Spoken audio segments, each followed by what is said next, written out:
तालिब इल्म मोहम्मद हारून जो आपके सामने अपने ख्यालात के इज़हार पेश कर रहे थे। इसके बाद मैं दावत देता हूँ जामिया आज़ा के तालिब इल्म मोहम्मद अनस को कि वो आपके सामने नज़म पेश करें।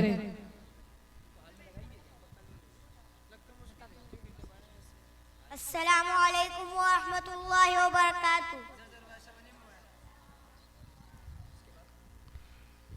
बच्चों को अपने साहिब ईमान बनाओ, कुरान पढ़ाओ, कुरान पढ़ाओ। बच्चों को अपने साहिब ईमान बनाओ, कुरान पढ़ाओ, कुरान पढ़ाओ।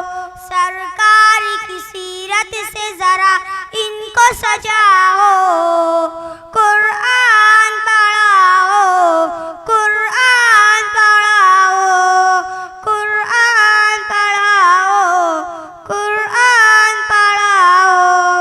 मैं ये नहीं कहता इन्हें इंग्लिश न पढ़ाना, CMB कमिश्नर इन्हें कप्तान बनाना। मैं ये नहीं कहता इन्हें इंग्लिश न पढ़ाना, CMB कमिश्नर इन्हें कप्तान बनाना। हाँ पहले मगर दी